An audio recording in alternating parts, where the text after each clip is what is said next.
Então vamos lá. Você quer começar? Vamos lá então. Esse, beleza. 141.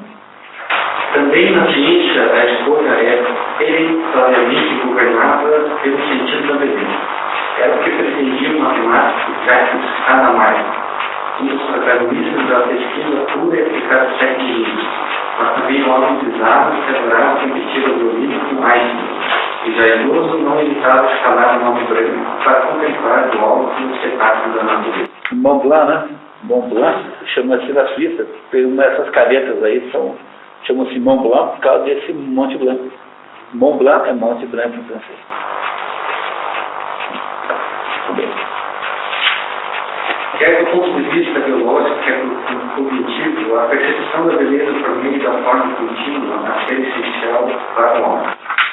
Escreve Conrad. A sensibilidade das harmonias é, sem dúvida, uma função daquele tipo de organização especial dos nossos órgãos, dos sentidos e de nossas estruturas cerebrais que conhecemos com o nome de percepção das formas, ou percepção gestáltica. Na verdade, gestáltica é uma palavra que vem de Gestalt. Gestalt, em alemão, significa percepção no todo, compreensão do conjunto. Aquilo que você tem quando você olha para um cachorro, você percebe um conjunto. Não percebe pata de cachorro, mais orelha de cachorro, mais rabo de cachorro. Você vê uma coisa que é um conjunto. Então, o nome dessa expressão em alemão é Gestalt e depois virou Gestáltico em português. Esse é o sentido da palavra Gestalt. Essa função não racional do morfa, no sentido de ego bruto, é um dos principais modos do conhecimento humano. Embora esse mecanismo não se revele a introspecção, graças ao estudo de Carl Burger e de Ego Bruto, conhecemos tais processos do bastante para não duvidar que sejam devidos a causas naturais. Justamente por não ser acessível à auto-observação, a percepção das formas é considerada por muitos filósofos uma espécie de iluminação proveniente do exterior. Para eles, é uma revelação. Muitos a denominam intuição. E ainda, a percepção das formas é, de lado, a frente mais avançada do conhecimento humano, a ponta de lança que o espírito humano atira no desconhecido. Mas, ao mesmo tempo, é guardião de achas líquidas no depósito no qual pacientemente se acumulou um material de dados cognitivos muito maior do que nossa memória poderia conter. No plano teórico, a familiaridade com o verbo é um ótimo motivo contra a opinião equivocada. E que só é real o que pode ser definido por investigando e quantificado. A percepção do belo é a percepção gestáltica. Portanto, ela nunca é apenas quantitativa. Ela não se refere apenas aos aspectos de multiplicidade dos indivíduos envolvidos, mas você percebe, você não analisa o automóvel pelas 4 rodas, mas o automóvel como um todo. Não. Então, a percepção do belo é como se fosse uma intuição humana natural. Toda vez que você impõe ao homem alguma figura, você está impondo a ele alguma coisa que não estava lá no início, naturalmente presente, portanto, está violentando de alguma maneira o ser humano. Só que ele está dizendo aqui, e está dando como exemplos aí psicólogos que fazem análise dessas coisas aí. Psicólogos que fazem a confirmação por trabalho científico. Mas tudo isso tem também uma importância prática. Talvez para nos ajudar a tornar nossas cidades menores ou a respeitar mais o mundo. Educar o homem do outro significa, sobretudo, ajudá-lo a desenvolver o juízo de valor mais potencialmente puramente racional, ou seja, ligado ao reducionismo tecnológico. O homem capaz de ver o quanto o universo é belo não poderá deixar de assumir uma atitude otimista diante do mundo. Compreendendo toda a grandiosidade, toda a beleza da criação, ele saberá resistir à motivação e aos métodos para o grande sucesso. Tudo bom? Página 143. A verdade do real o ensinará a não prestar falso testemunho a seu próximo. Educado e abusado sobre sensibilidade para grandes harmonias, ele será capaz de distinguir o que é jardim e o que é doente. E não perderá a diferença nas grandes harmonias da criação orgânica, desde sentir uma dor profunda diante dos trágicos sofrimentos e da morte de seres vivos. Se você perguntar a um místico cristão qual é a razão pela qual Deus inventou o ser humano, é uma boa pergunta, né? Você supõe que a invenção do ser humano tem sido de propósito. Vamos imaginar, né? É claro que você pode supor que não há nada disso, que é uma questão meramente, puramente de arranjo aleatório de células e moléculas e tal, né? Então, é cada vez mais gritante a tendência a achar isso, né? Por exemplo, eu pus no programa, acho que você não chegou até esse ponto, em que os cientistas descobriram que entre o homem de Neandertal e o ser Homo sapiens há 99,5% de semelhança. Bom, e agora estão pesquisando 0,5%, que eles sabem qual é, porque se você sabe quanto é, você sabe que é 99,5% de semelhança, então você sabe exatamente quais são os genes que são diferentes, né? Então, o que os cientistas querem fazer agora é tentar descobrir a diferença entre o homem mental e nós, pesquisando esse 0,5%, como se pudesse existir, como se estivesse nos genes a diferença. Tá? Então, o que vai acontecer daqui para frente é que vão aparecer teses cada vez mais parecidas com isso aqui. A infidelidade conjugal é definida por um gene. A bondade, a maldade, etc, etc. Então, o que vai ser, os maridos, né, chegam para as mulheres, olha, você me desculpe, mas que esse jeito que eu tenho, que não controlo, entendeu? Um negócio, você não vai reclamar que meu cabelo é loiro, então também não pode reclamar que eu sou infiel, porque tem um gene lá que me obriga a ser infiel. Né? Quer dizer, a tentativa que se faz da ciência moderna, como a ciência materialista, é de tentar explicar todos os fenômenos humanos por fenômenos materiais. Os fenômenos genéticos são materiais, são biológicos, portanto, são materiais, são químicos. DNA, RNA, enfim, tudo se reduz a isso. Então, se você, no entanto, pensar diferentemente disso e perguntar para um místico cristão por que ele acha que Deus nos criou, porque há de haver uma boa razão, né? Afinal de contas, né? Não fomos criados aleatoriamente. Ele diz que Deus criou o ser humano porque precisava de alguém que dissesse assim: que maravilha que é a sua criação.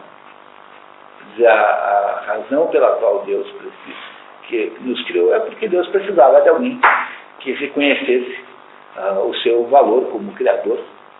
E essa é uma boa maneira de olhar para o assunto, quer dizer, a grandiosidade, a beleza extraordinária, que você olha pelo telescópio e vê aquelas maravilhosas galáxias se formando, aquelas cenas, são todas cenas basicamente para servir de apreciação humana. O que Deus imagina que nós pudéssemos elogiar a sua extraordinária obra. Esse é o sentido que ele está contando aqui. Você não consegue entender Deus sem entender a grandiosidade da obra de Deus. Que Deus está presente, sobretudo, como sintoma, né, como fenômeno manifestado na obra, no mundo manifestado. Então, é essa ideia que está aqui. É preciso não perder nunca o sentido do belo para nunca perder o sentido de Deus. O sentido divino é absolutamente imprescindível para a gente continuar sendo humano. Se perdermos o sentido divino, só teremos a nossa face animalesca. Então, vamos dizer, teremos como o Georg Samsa, viraremos uma barata lá na metamorfose. O Georg Samsa vira uma barata porque ele perdeu o sentido divino. Ele só é humano. E ser humano é apenas ser animal, é ser DNA e RNA. É isso que ele está dizendo aqui, que o sentido da forma, perder o sentido da forma é perder o sentido do divino, em outras palavras. Tá? Quer continuar? Guilherme, quer pegar você um pouquinho agora? Está no 143. Origem do conceito de deforme. Mas voltemos ao significado metafísico da ciência. Para entender o departamento de percepção, convém recordar que os termos deles indicam a forma de ideia e espelho. Infelizmente, o primeiro não foi traduzido. mas apenas transliterados. O primeiro século, sobretudo na era moderna, assumiu um sentido alheio ao original. A ideia transliterar significa escrever numa outra língua, né, a palavra da língua original. Tá? É assim, quando você traduz para o português, escreve em português o nome de um chinês, ou de um árabe, ou de um persa, de um judeu, enfim, de quem for. Nessas línguas originárias não se usam caracteres como nós usamos aqui, né? Então você tem que encontrar um jeito. Como é que se escreve Mohammed em português? Ninguém sabe. Só que cada um inventa um jeito, né? Então, transliteração é um negócio complicado, porque você não sabe exatamente quais são as equivalências, nem sempre há equivalências perfeitas. Então há sempre um problema de mudança de código, que acontece quando a língua de origem não usa a mesma grafia da língua de destino. Russo, por exemplo, como é que escreve Dostoiévski? Com V, com W, com Y, com I, com acento, sem acento. Compreende que essa é uma decisão difícil? Tem que criar algum critério. Aí você vai para o inglês é um jeito, no francês é outro, em português é outro, em espanhol é outro jeito de fazer. É inferno, é difícil, complicado, né? De fato, para o homem de hoje, o termo ideia significa um conceito, um pensamento, uma autorização mental. Em contrapartida, para os gregos, especialmente para Platão, a ideia não era o pensamento, mas o objeto do pensamento, ao qual o pensamento se dirige. Além disso, deve ser observar que os termos ideia e eis derivam de ideim, que significa ver e, portanto, indicam o objeto do ver. Antes de Platão, era empregado sobretudo para indicar a forma visível das coisas, ou seja, a forma exterior ou a figura simples e prática com os olhos, portanto, a visão simples. Para Aristóteles, forma é a mesma coisa que alma. Então, quando alguma coisa perde a forma, também perde a alma. Então, o que Aristóteles chamava de alma era a forma que a coisa tinha. Isso é alma, na opinião de Aristóteles. Então, para você ter uma ideia de quanto a forma é importante para um grego. Né? Quer dizer, é tão importante ao ponto de preservar na manutenção da forma a manutenção da alma. Então, a forma não pode ser transgredida, não pode ser destruída a tipo disso aqui. Você modifica a forma humana, o ser humano perde a alma. Muda para uma outra alma qualquer, que não seja a própria alma humana. Então, uma mão sem dedo, para Aristóteles, já não tem mais a forma da mão humana. Porque a mão humana tem 5 dedos. Então, a mão humana não pode ter um dedo a menos. Ela já perde a forma da mão humana, já é uma outra coisa qualquer, mas não a mão humana, e assim por diante. Então, para o grego, a manutenção da forma é absolutamente imprescindível para a manutenção da alma daquele ente, daquele ser. É o que ele está explicando aqui, às vezes já vai melhorar a explicação. A partir de Platão, ao contrário, os empregados para indicar a forma exterior das coisas são essência. Em consequência de sua segunda manifestação, isto é, em consequência da descoberta do mundo inteligível, o qual falarei especialmente no capítulo 10. A qual parte do plano físico há uma física. Quer lembrar? Não é preciso. Para Aristóteles, a forma nunca sai do plano físico. Platão é que estabelece a ideia de que esta forma que nós temos aqui é uma mera tentativa de copiar, né, uma forma ideal que existe em outro lugar qualquer, que não está no mundo físico, está no mundo metafísico. Então, tanto para Aristóteles, que via na forma a igualdade com a alma, portanto, via na manutenção da forma uma obrigação para que a alma continue sendo existente, para Platão é muito mais que isso. Para Platão, a forma é aquilo que nos remete à nossa origem. Então, o platonismo, do ponto de vista, é completamente coincidente com a ideia de que o homem foi feito à imagem e semelhança de Deus. Deus é a forma ideal, absolutamente inatingível, né, porque Platão achava que nada nesse mundo poderia, de fato, atingir a forma. Então, as ideias e as formas ideais existem num plano e de idealidade e são completamente, não é idealista no sentido Kant e Hegel, né, por favor, tá? Existe num plano de abstração, né, que está além do mundo físico, metafísico, e tudo que tem aqui é uma tentativa de imitar aquela forma ideal que está lá. Então, as cores brancas que existem no mundo real aqui nunca são branco mesmo. O branco verdadeiro ele só existe idealmente. Mas aqui na Terra existem tentativas de produzir brancos. A bondade humana é uma tentativa de produzir uma repetição da bondade, né, celestial, da bondade da transcendente, né, que está além, e assim por diante. Quer dizer, toda vez que você tenta copiar infielmente a forma ideal que está no mundo transcendente, você está só com isso destruindo a possibilidade de representar aqui, no mundo concreto real, o mundo de que nós somos apenas um reflexo. Então, a forma é absolutamente imprescindível. E o fato de que o mundo contemporâneo não apreza mais, por exemplo, em alguns momentos nas artes plásticas, é uma demonstração muito grande de problema. É o que está o autor dizendo aqui, né?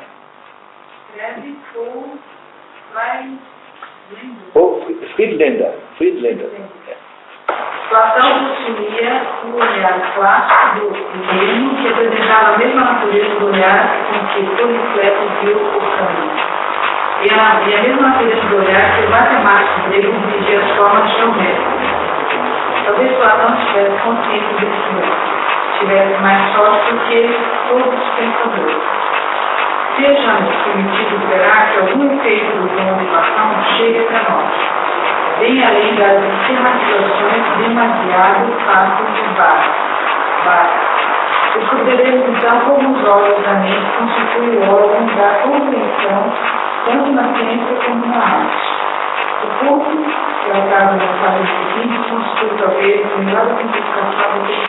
O Bar é um autor citado no texto anteriormente, a gente viu na última aula, né? É um comentarista desse assunto. Não tem muita importância nele, não. Vamos ver, continuamos então, Eliane. Interações culturais de forma, número de relações numéricas. Na Grécia clássica, a escritura e esperança baseavam-se nos cânones, analogicamente correspondentes ao direito que regulavam a música, os quais constituíam uma regra de perfeição essencial e podiam ser expressos com exatidão por meio de música. A forma e a beleza, portanto, têm como fundamento números, relações numéricas e proporções. Desculpe, no quadrivium, durante a Idade Média, a educação na Idade Média era baseada em 2 blocos de conhecimentos. Você, com 14 anos, mandava um menino para a escola, só com 14 anos, para estudar o trivium e o quadrivium. O trivium é a gramática, a oratória, que no caso chama-se retórica, e a dialética, a lógica, né? Capacidade de debater. Então isso aqui era o trivium, que lidava com a palavra. E o quadrivium era composto de aritmética, geometria, astronomia, no sentido mais de astrologia do que propriamente de astronomia, e de música. Mas essa música não era no sentido de ir aprender a tocar violão. Era nesse sentido que está aqui, na música quanto expressão de relações numéricas perfeitas, ou seja, da harmonia natural entre os números. Música no sentido, portanto, muito mais pitagórico do que propriamente no sentido moderno. Assim, é mais para Pitágoras do que para, Martinho da Vila. Né?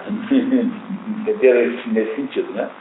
Então, o que se esperava que uma criança fizesse com 14 anos, né, um jovem com 14 anos fizesse, é que ele tomasse posse, nessa idade, do padrão desejável da língua, do padrão desejável da língua e do padrão desejável do raciocínio matemático.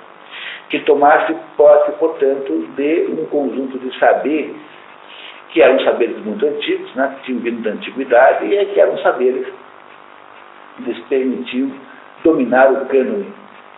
Nesse sentido da palavra cânone, é como depois, mais tarde, passou a ser usado. Então, quando o Harold Bloom tenta falar do cânone ocidental, o que ele está falando, na verdade, é do conjunto de ideias, o conjunto de obras que fazem juntas, né, que reproduzem juntas o modo de ser do Ocidente.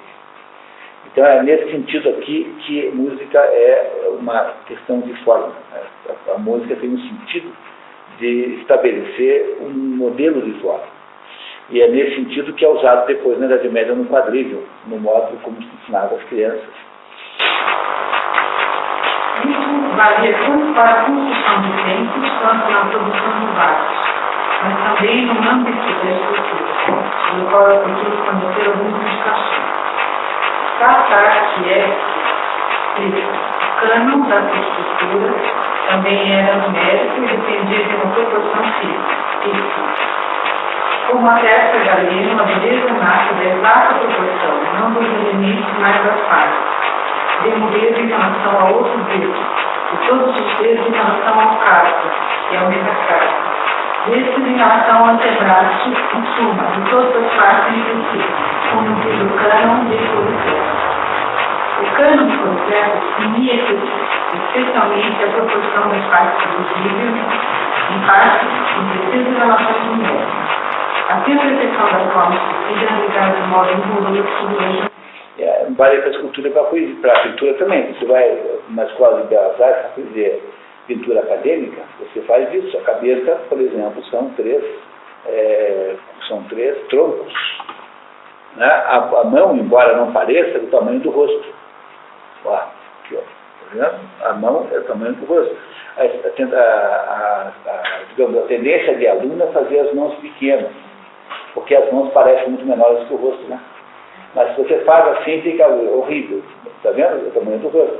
Então, você tem que... É isso que ele está dizendo aqui. Você aprende que existe um conjunto de proporções que são as proporções ideais humanas, são as ideais de beleza.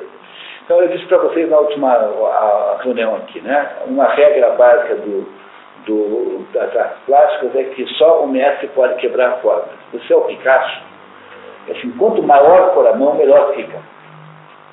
Mãos grandes tornam um desenho melhor do que mãos pequenas. As mãos pequenas ficam muito feias, as mãos grandes ficam grandes. Então, quando o Picasso deforma a figura, está fazendo uma figura humana e deforma, essa deformação que o Picasso faz é uma deformação feita por alguém que é capaz de fazer no cânone. Então, é uma deformação completamente legítima e fica muito bonito de modo geral. Agora, a deformação que é inviável é a deformação feita por aquela pessoa que não sabe fazer direito e que faz, então, uma deformação que empobrece, que estraga. Então, quando os antigos diziam que só o mestre pode quebrar a forma, só o mestre pode quebrar a forma, só. É sinal de que a forma é, de alguma maneira, ainda uma espécie de prioridade, assim, uma espécie de valor inegociável. Aí você, se for muito bom, se você é um desenhista como Rafael, como Picasso, como Delacroix, como Gustave Doré, enfim, o que for, você faz o que você quiser. Né? Quem? Sim, na música, no jazz. Né?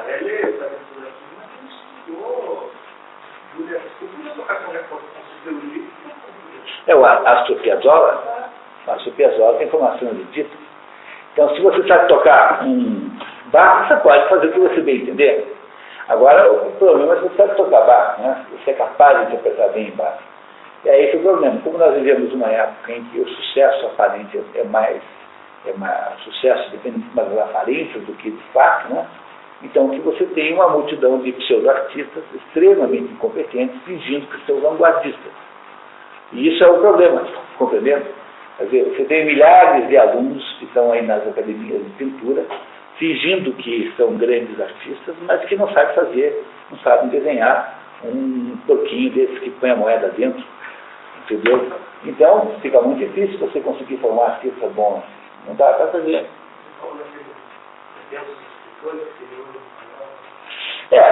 Eles não são pretendentes. Eles acham, assim, que a vida literária escrever é o que interessa. Eles não compreendem que escrever é apenas uma função de alguma coisa maior do que isso, que é a cultura humana. Então, é o sujeito que não tem talento poético. Para fazer poesia é difícil, né? Poesia é como tocar violino. Ou você faz bem ou ninguém aguenta. Né? Poesia não tem meio termo, né? Então o sujeito não sabe nem remar ré com ré, entendeu? Né? Viu uma rã, ela não era sã. Nem essa rima você consegue fazer, entendeu? Entendeu? E o sujeito se mete a fazer poesia concretista. Aquela assim, sol, sol, sol, 3 pontinhos, sol, 4 pontinhos, sol, e mais sol, sol. Ai, que calor. Não é o cúmulo do ridículo? No entanto, tem aos montes isso. O sujeito que quer fazer o grande romance, sim, mas não leu. O sujeito quer fazer o maior romance da história da humanidade e não leu Dom Quixote, não leu Dante, não leu. Não dá para fazer, não funciona, não dá para fazer. Olha, é assim, você quer ser um compositor tão extraordinário quanto um Tom Jobim, sei lá, música popular, né? Você tem que fazer aquele trajeto gigantesco que tem por trás, tá? Não é assim que as coisas acontecem. Mas no mundo que convenceu todo mundo que todo mundo terá 15 minutos de fama, então o que acontece? Você torna os seus 15 minutos mais baratos possíveis. Então você se esforça pouquíssimo, né? Então, eu tenho um amigo que está fazendo o curso lá da Belas Artes. Tem assim, negar, assim. O dono lá do boteco, lá do Cinco Cavaleiros, e que depois, assim, de muitos anos foi fazer, porque a molecada não tem a menor interesse em pegar os cavaleiros, e agora arrumaram um professor que ensina como é que ganha prêmio falando. Quer dizer, então, agora é assim, o que eu faço para ficar famoso? Mas famoso sem que você tenha feito nenhum esforço anterior, né? Que implique no mérito, nada. Ficar famoso, arrumei tudo bem? Ficar famoso apenas pelo sentido de ficar famoso. Você pode ser que seja o caso seu, se você for um gênio. Então, Mozart tinha 7, 8 anos e tocava compunha sinfonia. Mas eu acho que como Mozart não há nenhum outro caso na música. Então, mesmo na música, não há outro caso como Mozart. Mozart é uma espécie de gênio total, extraordinário. O resto é o pessoal ali da luta tal. Né? Então, essa questão. Então, você não tem mais o Breno lá do Rio, que é o maestro, e que dá na Pro Música, lá no Rio, Pro Arte da Música, que não tem mais aluno de piano nem de violino, só tem aluno de violão e flauta. Porque o piano e o violino exigem uma dedicação muito grande que ninguém mais tem coragem de fazer. Então, piano o que é? É aquele negócio da escala, né? Tocar a escala o dia inteiro, né? E o piano e o violino também, né? Porque violino que mal tocado é um atentado à saúde pública. Os vizinhos todos se mudam. Né? Pior que uma bateria. Né? Bom, continuamos. Estamos na página 145. Durante o período de direito clássico, afirma-se também a ideia de que o corpo humano, idealmente construído, pode ser englobado nas simples figuras geométricas do círculo do papel. É aquela fotografia que vocês já viram 1 milhão de vezes, um homem com os braços abertos assim, e naquele jeito você percebe que há uma geometria específica do corpo humano, quer dizer, que tudo liga com tudo tem uma espécie de harmonia geométrica. Tá? Essa é a ideia. Analogamente, imaginando o homem físico com os braços e mãos abertas, frente à reta, de uma mão a outra, depois uma reta da mão ao pé, à direita e à esquerda, e por fim de um pé a outro, seja um quadrado cujas diagonais se cruzam, coincidindo exatamente como indica o que se escreve perfeitamente no círculo que fala do círculo. A representação psicológica do homo quadrado. Então, isso é o modelo grego de Beleza. Todo ele baseado na ideia de que a forma é fundamental. Seja porque a forma é a alma, na visão de Aristóteles, seja porque a forma é a representação material de um ideal, né, que, apesar de imperfeito, mesmo assim, deve ser sempre uma boa tentativa. E essa é a visão grega. Né? É claro que você não pode tentar implantar isso na arte moderna, porque a arte moderna é de uma outra época, mas Mesmo assim, apesar de não haver uma aparente subordinação a essa ideia, mesmo assim, mesmo uma figura, digamos, modificada, né? De alguma maneira, uma figura, como é que eu diria assim, desfigurada, né? Opa, tudo bem, mesmo assim, uma figura desfigurada tem que ter ainda alguma beleza implícita a ela. E é por isso que se diz que só o mestre pode quebrar a forma, que mesmo quando o mestre quebra a forma, quebra bem. Tá? Um desenho do Picasso é sempre uma coisa muito bonita. O Picasso desenhava extraordinariamente bem. Extraordinariamente bem. Que não é o caso de Van Gogh. Van Gogh não é tão bom desenhista quanto Picasso. Não é, de modo nenhum, o caso de Cézanne, que é um mau desenhista ruim. Mas ter um bom desenho em artes plásticas é a coisa mais preciosa que existe. Nada é tão importante quanto um bom desenho. Um bom desenho nasce um potencial, uma regra assim da TV é um quadro, quando o desenho está bom, é meio caminho andado, senão de que você vai acertar o quadro. Funciona mesmo assim. Quando o desenho está bom, o potencial do quadro é muito bom. É o quê? O que tem? Ah, eu acho que eu até que desenho bem, mas Se você põe no seu currículo, o economista e pintor, né? Pois é. Mas é verdade, eu sou. Tenho um ateliê há muitos anos. Então essas coisas eu sei de experiência própria, assim, de sujar a mão mesmo. Né? Muito bem. Ok, obrigado, tá? Pode ler mais um pouquinho? O belo conhecido como são vários produtos, né? Preciso compreender que o literatura em grego, em geral, identificavam, pelo menos consideravam tudo separado, ou belo inimigo. O substrato cultural dessa convicção é atestado pela própria língua que criou um termo que não podemos traduzir por exatidão. Cabo cagatia, que significa beleza ou nada. Cabo é beleza, tá? Então, a doença que a pessoa tem uma doença chamada aperocália, que significa pouca beleza. É aquela doença do sujeito que passa o dia inteiro cercado por feiuras. Então, o sujeito que mora num depósito de lixo, entendeu? A casa dele é pior que o depósito de lixo, todas as coisas que ele vê são horrorosas, a cidade é feia. Então, uma cidade feia gera uma atitude feia, gera, assim, uma espécie de insuficiência de beleza no indivíduo. O ter um ambiente em volta de você bonito é fundamental para a saúde mental de quem está vivendo ali.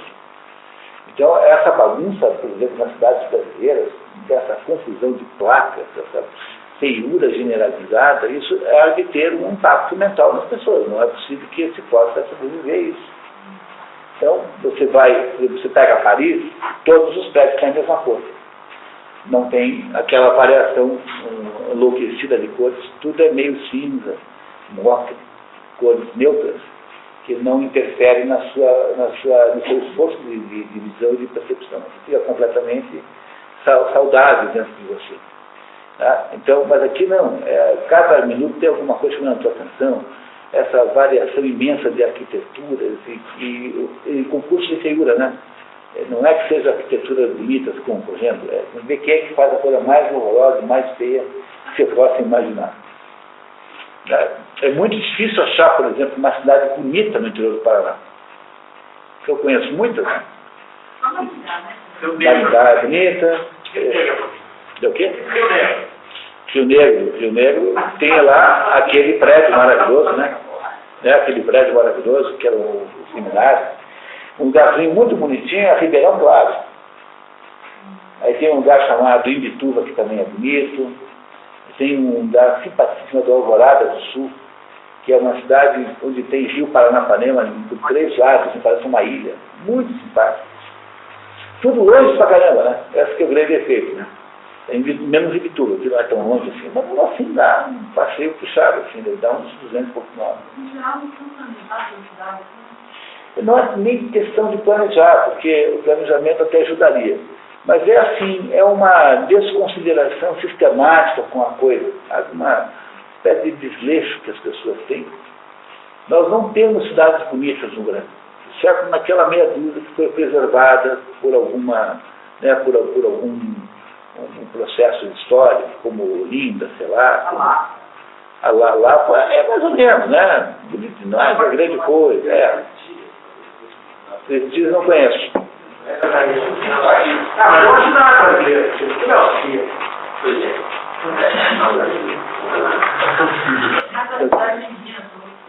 é. Aquilo ali é bonito, né? Foi aquilo lá que tem de mais bonito no Brasil, lá, em termos de cidade, deve ser aquilo.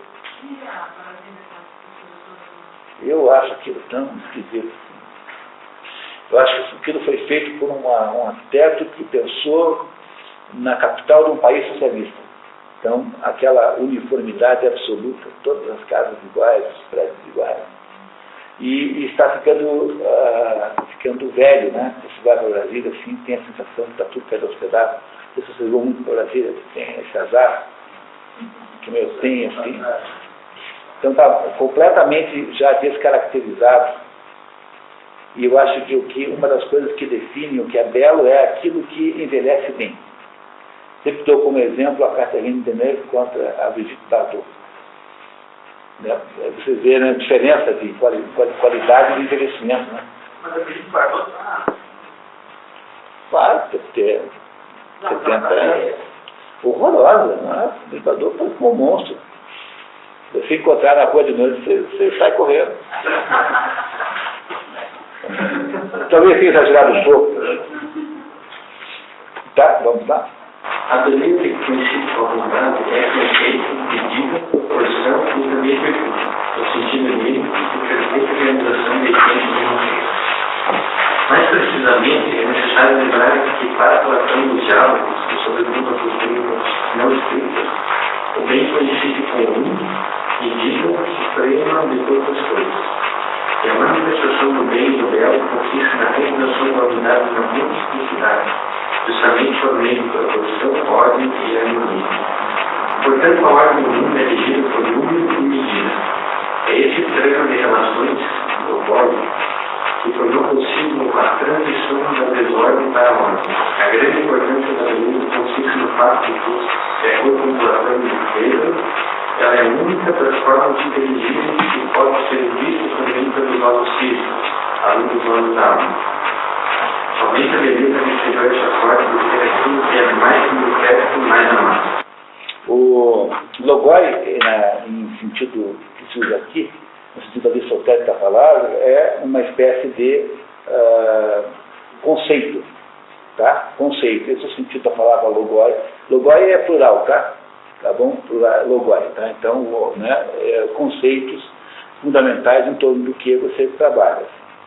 Quer dizer, para o grego, o que caracteriza a criação, né, a obra humana não, a obra manifestada, eles não falavam assim, mas a natureza, né, a natureza como bela é o fato de que ela, diferentemente do caos, né, os gregos chamam a ordem de cosmos. Cosmos e ordem é a mesma coisa.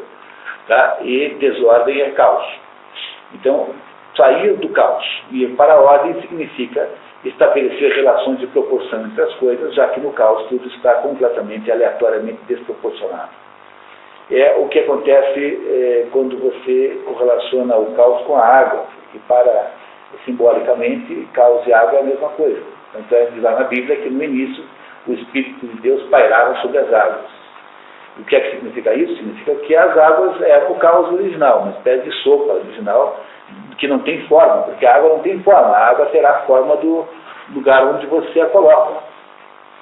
Então, o que é que sair do caos e gerar o cosmos? É estabelecer a forma. Compreenderam?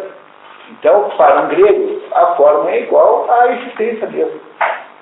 Não é possível conceber, portanto, uma vida que não tenha obrigatoriamente uma forma implícita a ela. Portanto, perder o sentido da forma é perder o próprio sentido da existência humana. Nesse livro aí, o Guénon fala, já no começo, ele diz que quantidade e qualidade é a dualidade primordial de tudo que é manifestado. Não existe nada de manifestado que não tenha de alguma forma de coisa. Pois é, mas é verdade, né?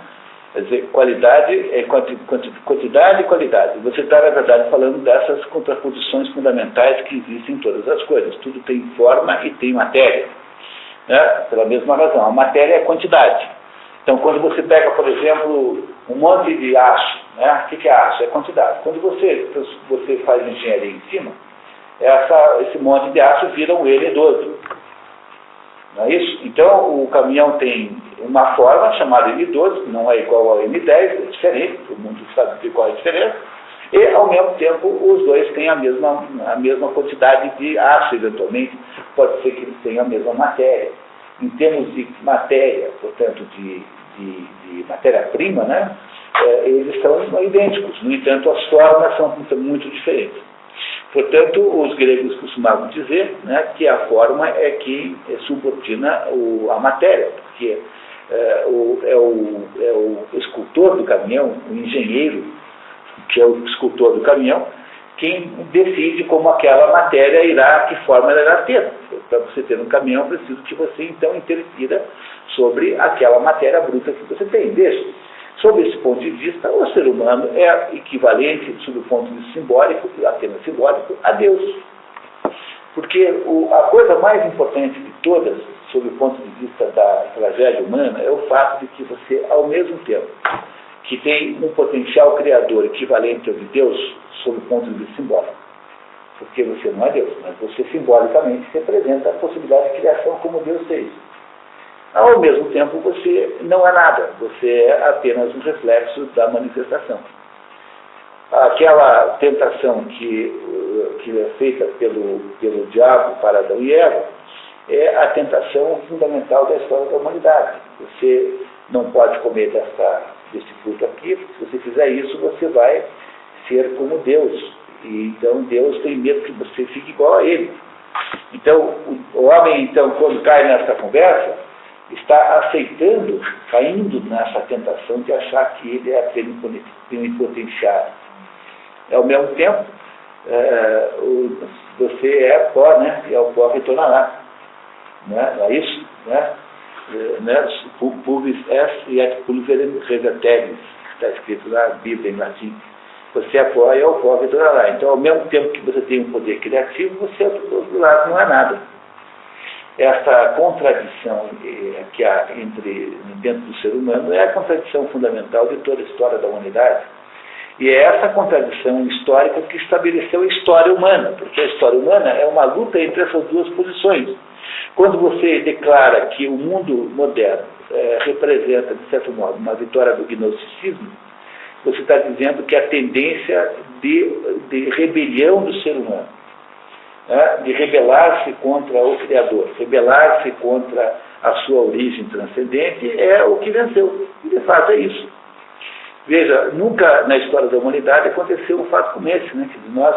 Nós sempre aceitamos as coisas da vida, boas e ruins, como sendo algum sentido transcendente, como se representando alguma coisa. Mas, pela primeira vez na história, sobretudo nos últimos 200 anos, o ser humano declara que a obra de Deus é imperfeita, e os gnósticos, na verdade, não são ateus, eles apenas são gnósticos. Do mesmo modo que o sujeito mais cristão que eu digo, não, mas o mais crente em Deus que existe é o diabo, né? O diabo não tem nada de ateu. É o sujeito que sabe que o Deus existe é o diabo. O diabo não é ateu, né? Compreende que o diabo não é ateu? Então, os últimos 200 anos, mesmo os crentes, né, em Deus, acharam bom decretar que a obra de Deus é tão incompetente, tão ruim, que é preciso colocar alguma solução humana no lugar, pois isso é o cúmulo do gnosticismo. Então, quem é essa turma? Bom, talvez o melhor exemplo, o melhor personagem que especifica isso é o Ivan Karamazov. O Ivan Karamazov, dos irmãos Karamazov, né, ele declara assim: olha, eu não tenho nada contra Deus, eu tenho contra a sua obra.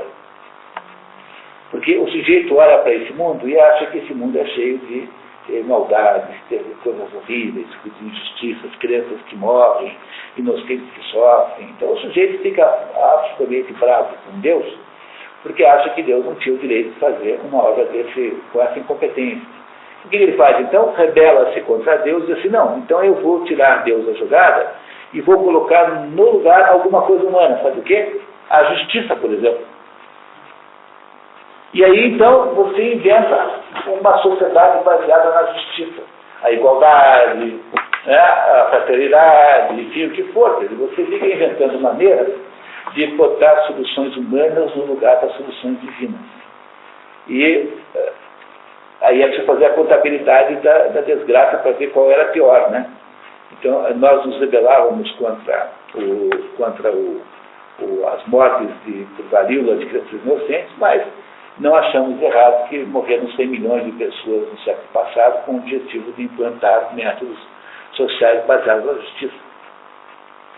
Então, o que há, na verdade, é uma luta que dura 2000 anos, apenas nesse último período, entre o homem e Jesus Cristo vem e diz assim, olha, vocês não são desse mundo, vocês são do outro.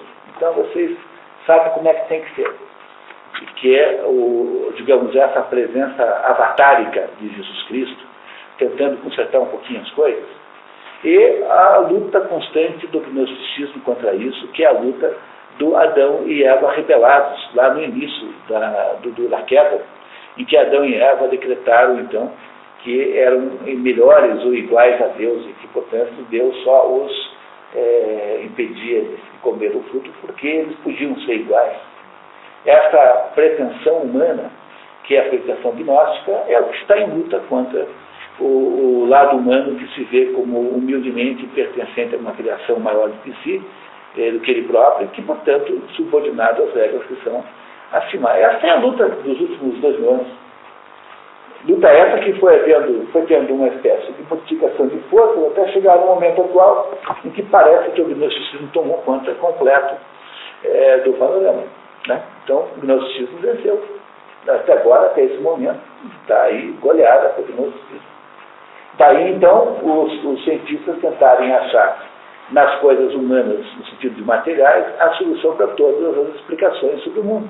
Então vai aparecer a qualquer hora um cientista que vai descobrir que descobriu o gene da religiosidade.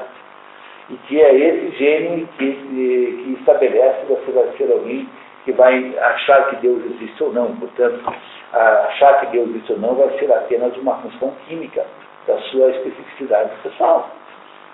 Isso vai, olha, pode me cobrar, já aparece no jornal alguma coisa parecida com isso, dessa ordem. O Martin é uma espécie de terceira geração de Guénon, né? Ele é, depois do Guénon, quem o substituiu foi o Schwann, depois o Linz.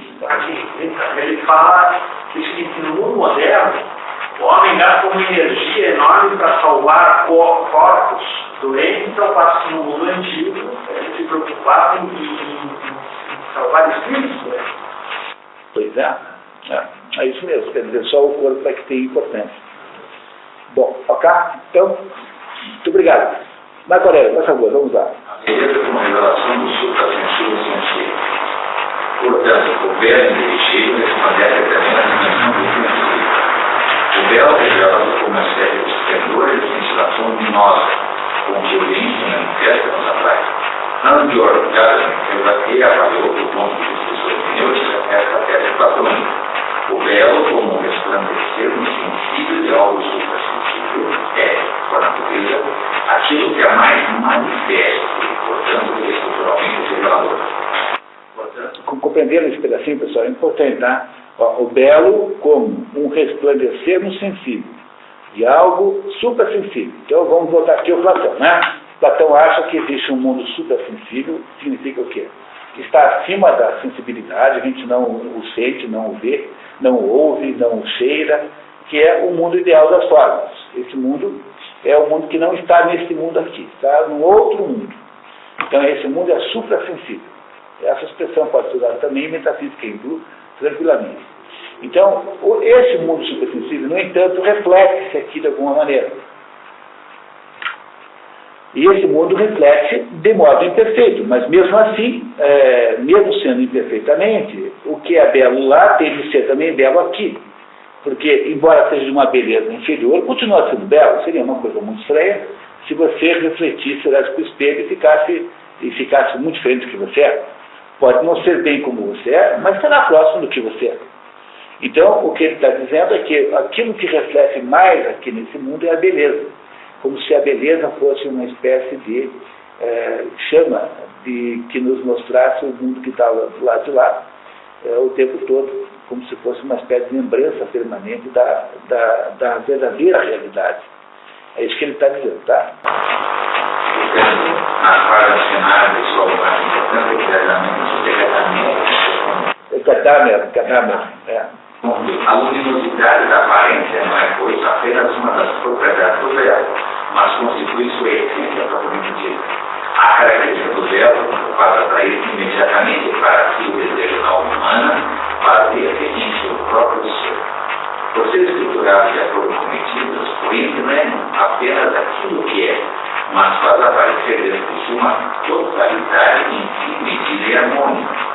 É esse o desvelamento aletério de que Platão fala no Físico, que pertence à essência do véu. A aletéria é no sentido de verdade, mas verdade como descoberta, né? Como desvelamento, tirar o véu.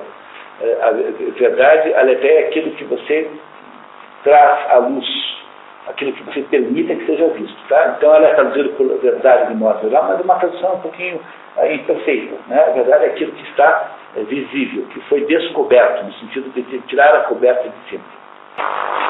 A beleza não é simplesmente a simetria, mas a própria aparência que nela se baseia. Ela tem a natureza do resplandecer. Resplandecer, porém, significa resplandecer sobre algo, como o sol é, portanto, aparecer, por sua vez, naquilo em que a luz incide. A beleza tem um modo de ser da luz.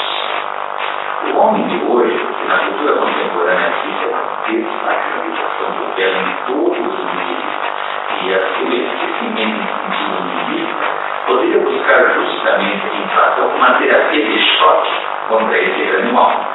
Seria preciso encontrar o caminho a percorrer para redescobrir a dimensão ontológica do véu e voltar a sentir aquele arrepio metafísico que o véu provoca, para desfrutar em sua autenticidade.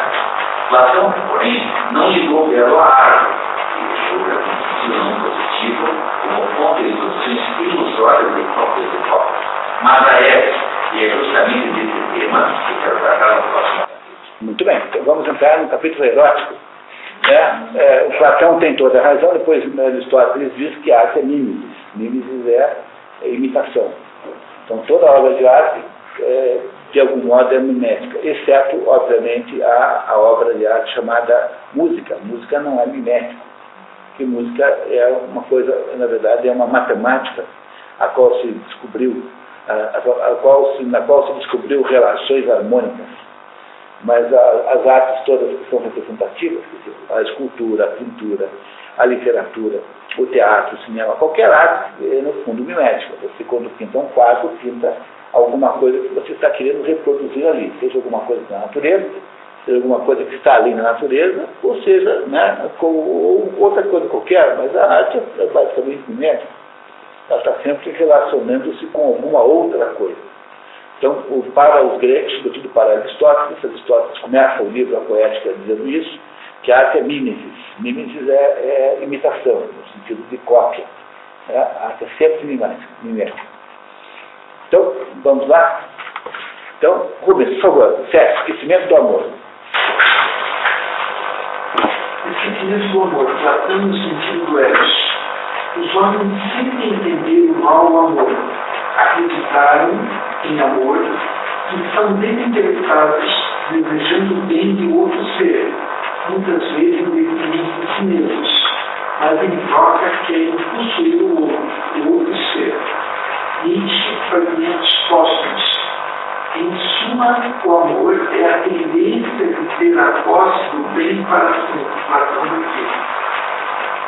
Esquecimento do início do amor. Se me perguntasse quais são os aspectos mais reveladores da ciência do homem, não teria havido um conhecimento do amor.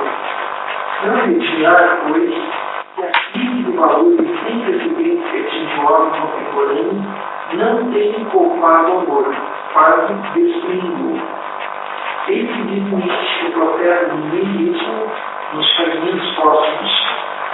O amor é, assim, sutil parasitismo, o perigoso e delicado aninhar-se de uma alma dentro de outra alma, às vezes até dentro da carne, à custa, ai de mim, do hóspede. Que prejuízo tem um homem como está tão pouco interessado? Todos os seus afetos e paixões têm de razão, e quão distante está o afeto da esperta vantagem do egoísmo. Não se deseja a própria felicidade, é preciso ser mineiro para não conseguir acreditar que o homem busca sempre seu próprio benefício. Nossa cobiça quer apoderar-se das coisas com uma longa paixão. Sua força acumulada busca os obstáculos. Esse é o Nietzsche, né? Obstáculos. Vamos. Só tocando, perdão. Pois não. Como iniciou a Quem? Nietzsche? O Nietzsche é um... Eu não sei qual é a sequência histórica, em que altura está os fragmentos póstumos, mas eu acho que já são, até pelo próprio nome, já são fragmentos do tempo em que ele já se encontrava muito perturbado mentalmente, nessa altura do campeonato, porque fragmentos póstumos devem ter recolhido dos escritos últimos, né? Ele passou 15 anos louco antes de morrer. Ficou internado assim 15 anos. Né? E ele, nessa altura, já não devia estar batendo bem da cabeça. Então, o que diz o Giovanni Reale desse trecho? A passagem é que Nietzsche falou que criou o prêmio, mas na época em que Nietzsche escrevia a lenda do niilismo e do amor, ainda não alcançaram o estágio avançado nos nossos dias. Hoje, eros que podem assumir simultânea ou separadamente a forma de amor, erotismo, sexualidade, amizade, é a resposta fundamental ao modo de civilização. Uma resposta que a própria civilização suscita e difunde com seus meios de comunicação de massa. Eis ainda uma vez o ciclo perverso que transforma o que parece um remédio em algo nocivo. É a ameaça mais sutil que se expõe nas obras do progresso e da própria emancipação dos sentimentos. E por fim, a velha morte, afastada pela medicina e pela higiene, voltou a atacar, com uma violência até então desconhecida, o sexo que pensávamos ter tornado afetivo, ameaçando com seu espectro permanente em qualquer relação sexual. Isso é AIDS, né? Provavelmente, né? Isso é uma menção na AIDS, né? Implícita aqui nesse parágrafo aqui. O melhor livro sobre esse assunto, se vocês tiverem interesse especial nisso, é o livro do Júlio Evola, chamado A Metafísica do Sexo, que existe em edição em língua portuguesa, editado em Portugal, ainda se encontra talvez em sebo, Metafísica do Sexo, que é um livro incrivelmente denso, um livro para ler a vida inteira, um livro assim extraordinário, e cuja tese central é de que o amor, no caso humano, não no caso dos animais, mas no caso humano, não tem, embora aparentemente tenha uma função de natureza. Na verdade, ele não fala de amor, fala de sexo, tá? Mas, no fundo, aqui as coisas estão misturadas, né? Então, o sexo, na visão do Júlio Evola, não é uma função reprodutiva, mas é, antes de mais nada, uma função de unificação metafísica. Então, se você acredita que a multiplicidade do mundo, se o mundo é múltiplo, né? Se o mundo é cheio de multiplicidades, se essas multiplicidades vêm de alguma unidade, na medida em que você sobe, vai ficando cada vez uma coisa. Então, Deus é uma coisa só. Então, quanto mais embaixo, mais múltipla, mais fragmentada é a aparência das coisas. Então, se da multiplicidade infere-se a existência de uma unidade, significa que homem e mulher, na verdade, são dois pedaços separados de uma única coisa. Essa coisa foi dividida no momento da criação, em dois pedaços que são necessariamente complementares. Então, o ato sexual para os seres humanos é um ato de recuperação simbólica da unidade perdida. Portanto, é um ato que produz um estado existencial fora desse mundo. Quando ele é profundo e completo, então você tem esses pares românticos que não cabem nesse mundo e só cabem no outro, só podem ser viáveis fora desse mundo, Romeu e Julieta, Tristão e Isolda. E assim há inúmeros outros casos de pares românticos, como alguns até meio doentios, como esses dois que se mataram ontem, professor de piano com a aluna de 13 anos, está no jornal hoje respondido. Num motel em Porto Alegre, conta-se um casal, um homem de 31 anos, professor de piano, e uma aluna de 13 anos, cada um com uma arma na mão, os dois mortos. Fizeram um pacto de morte, provavelmente. Tudo indica que mataram-se ao mesmo tempo, assim, contaram até 3 e apertaram o gatilho. Né? 31 para 13. 31 anos, ele, 13, a menina. Bom, aí também estamos falando de quase de patologia, né? Mas há durante toda a história da literatura, você tem padres assim. Padres que só são possíveis na morte e não são possíveis na vida. Não é o caso do Dante com a Beatriz, porque o Dante e a Beatriz tiveram, assim, mal se conheceram, né? A Beatriz tem um sentido simbólico muito maior do que isso, dentro do livro A Comédia. Mas há muitos padres assim, que em determinadas situações só podem existir fora do mundo e não dentro do mundo. Simbolicamente, né? Não é para ninguém sair por aí fazendo como esses dois malucos, tá? Não é essa a ideia, né? Tá? Mas o que acontece é que o que se considera amor, no sentido sexual da palavra, porque aí é importante você distinguir o que é amor no sentido sexual do que é amor no sentido não sexual, porque você tem para com os seus filhos uma relação de amor não sexual. Então é outra coisa, tá? Mas no amor no sentido sexual da palavra confunde-se com sexo, mas nesse caso aí o sexo tem um valor metafísico e não tem apenas um valor de natureza de prazer, né? Tá? De prazer ou de natureza de reprodutivo. Bom, vamos ver se ele nos explica melhor. O sexo como um substituto do amor.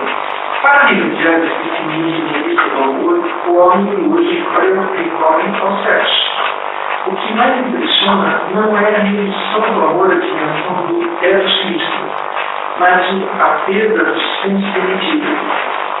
Você se lembra de O Processo de Kafka? Joseph Kafka busca no verso contato sexual amigo para a angústia que ameaça para o equilíbrio exterior. Mas na realidade não é do dele. O Joseph K é o nome da personagem.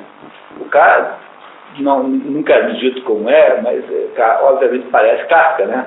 Então, o Joseph K é um bancário que um dia bate na casa dele de manhã e tem lá 2 oficiais de justiça que decretam do cara que ele está preso. Ele está, então, iniciado num processo que ele não sabe o que é, nunca dizem. E ele, então, passa o livro inteiro tentando descobrir qual é o processo e vai nos lugares mais inacreditáveis, os tribunais que funcionam nos sótãos, as pessoas todas têm que se abaixar para andar, e nunca lhe dizem qual é o seu verdadeiro crime, ele vai buscando ajuda, e quanto mais ele tenta se defender, pior a coisa fica. E, obviamente, vai gerando uma imensa de uma angústia, né, que vai na direção do desfecho do livro, e durante esse tempo todo ele fica transando com todo mundo, porque era o único jeito que tinha de suportar aquilo. O problema que o Giovanni Reis está nos contando aqui é que quando você vê no amor apenas a conotação sexual pura, você está olhando apenas para uma conotação quantitativa. Porque o prazer sexual é meramente quantitativo. Né? Tem um limite para você achar bom. Tem uma hora que não dá, não vai mais. Não é isso? E quando você está falando do amor, aí você tem a definição de libertino. O que é o libertino? O libertino é um sujeito apaixonado pelo prazer, não pela outra pessoa. O libertino não tem amor pela mulher, ele tem amor pelo prazer que ele obtém daquela relação. Isso é o libertino, é o Dom Juan, é o Casanova. Casanova existiu, né? O Casanova foi uma personagem real. O Dom Juan não, o Dom Juan é fictício. Então, o libertino é aquele sujeito que só consegue compreender o prazer em si, sabe? Ele não gosta da mulher, gosta só do prazer. Então, ele só está interessado no aspecto quantitativo daquele processo e não tem interesse nenhum no aspecto qualitativo da relação. Então, aí ele degrada aquela relação a apenas os seus aspectos sensoriais. E é isso que faz o mundo ficar muito sensual, né?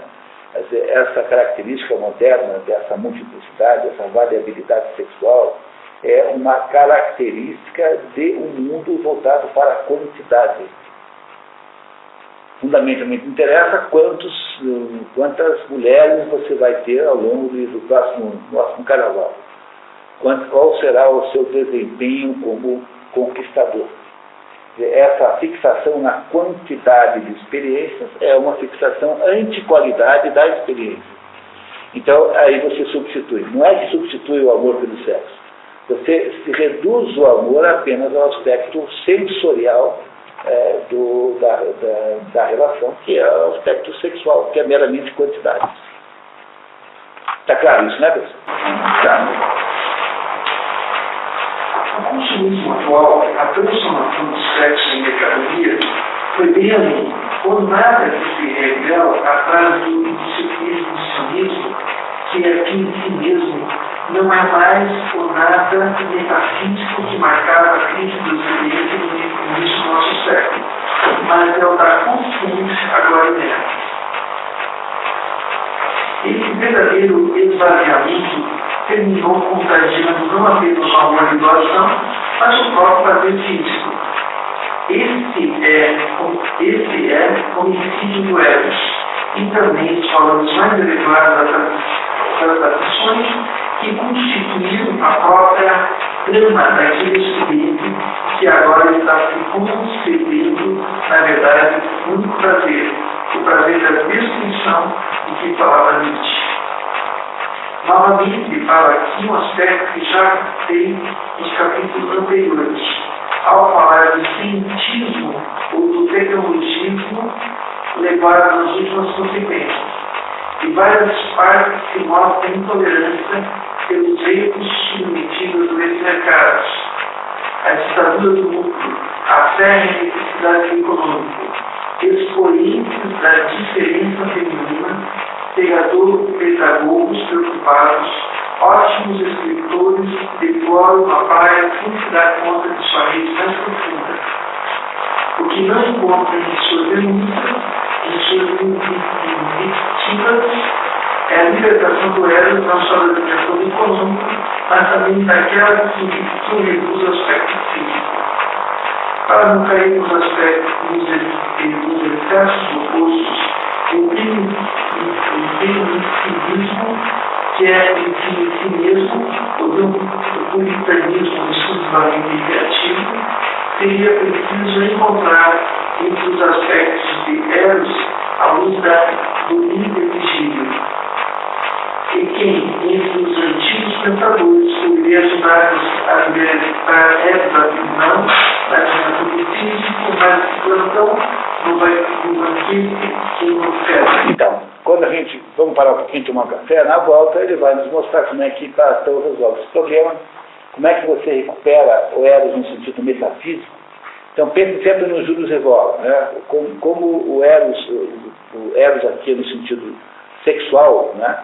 Como o sexo pode não ser apenas uma experiência de quantidade, que é a experiência sensorial pura, e que enjoa, e que você não vai conseguir transar com a filha de cliente mais do que 30 vezes uma noite. Entendeu? Pode esquecer, tá? E como é que você faz para recuperar o componente unificador? Mas o componente unificador necessariamente não pode ser quantitativo. Porque você não pode produzir uma unificação com base no próprio remédio, na própria doença, que é a fragmentação numérica. Então, o que unifica necessariamente as quantidades dispersas em desordem é alguma coisa que não é igual à mesma natureza que ela, quer dizer, é obrigatoriamente a qualidade. Então, o que faz a unificação e que traz o Eros de volta para o seu verdadeiro sentido é quando você consegue compreender o sexo, até mesmo o sexo, estou falando aqui de amor, o sexo mesmo como um exercício de recuperação da unidade perdida na criação, quando se criou o homem e a mulher separadamente. Na verdade, homens e mulheres são diferentes porque eles têm uma profunda complementaridade. Homens são ativos, mulheres são passivas. Homens são solares, as mulheres são lunares. Os homens estão olhando para o mundo, as mulheres estão olhando para alguma coisa que se possa refletir nela. No entanto, se a esterilidade masculina, que é até mesmo caracterizada pela forma dos órgãos sexuais para fora, é absolutamente imprescindível e fundamental para que se possa construir uma viabilidade nesse mundo concreto. Por outro lado, a internalidade feminina, a passividade feminina, é a única maneira de mostrar ao homem a unidade perdida, porque só os olhos humildes, passivos da mulher, é que são capazes de enxergar Deus.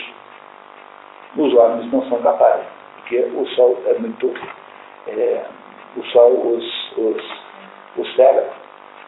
Portanto, não é possível produzir uma realização humana masculina sem um componente lunar associado a ele, e, por outro lado, o componente lunar sozinho também não funciona, precisa do componente solar. Portanto, há uma necessidade de recuperação de uma unidade que é simbolicamente produzida até mesmo pela relação sexual, que é uma relação de encaixe, de união profunda.